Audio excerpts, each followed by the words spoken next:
అందరికీ నమస్కారం. ఈరోజు పొద్దున్నే నిద్ర లేసని మన పిల్లలందరికీ పని పెట్టేసిన నేను. ఎందుకంటే మన ఆశ్రమం వెనక సైడ్ అంతా చెట్లు అయితే ఉన్నాయి కదా, చాలా చెట్లు ఉన్నాయి. ఇట్లా టెంకాయ చెట్లు, ఉసిరి చెట్లు, ఇట్లా చాలా చెట్లు అయితే ఉన్నాయి. చెట్ల నుంచి ఆకులని రాలి ఇక్కడైతే చాలా గలీజ్ అయితే ఉంది. చూడండి, ఇక్కడ ఇట్లయితే ఉంది.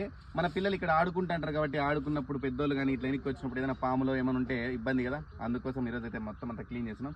మన పిల్లలకి ఈరోజు హాలిడే ఉందంట స్కూల్, అందుకోసం ఇంకా టైం ఉంది కదా అని చెప్పి పొద్దున్నే అందరం మేము ఒక ఎక్సర్సైజ్ లాగా పొద్దున్నే అందరు వచ్చి పిల్లలంతా క్లీన్ చేస్తున్నాం. చూడండి, స్కూల్ ఎందుకు లేదు ఈరోజు? ఈరోజు ముస్లిమ్స్ పండుగ అని చెప్పి మన పిల్లలకి అయితే స్కూల్ అయితే లేదు. అందుకోసం మన పిల్లలంతా క్లీన్ చేస్తున్నాం. చూడండి ఎంత గలీజ్ ఉందో. ఇదంతా క్లీన్ చేసిన తర్వాత కూడా మీకు మీ ముందుకైతే తీసుకొని వస్తాం. చూడండి ఎంత చెత్త ఉంది కదా. అప్పుడే మన పిల్లలు చూడండి ఎంత నీట్గా క్లీన్ చేస్తారు. మారుతి గారు ఇది కూడా క్లీన్ చేస్తున్నాడు. చూడండి పెద్ద రైతులాగా పార భుజానికి వేసినాడు మారుతి. మన పిల్లలు ఎలా క్లీన్ చేశారో ఒకసారి కామెంట్ ద్వారా తెలియజేస్తారని అయితే అనుకుంటున్నా. నాకైతే చాలా బాగుంది. ఇక్కడ చూడండి ఎంత నీట్గా క్లీన్ చేసేసినారు మొత్తం వెనకైతే. నాకు బాగా నచ్చింది. పిల్లలు బాగా చేసేసినారు మీరు.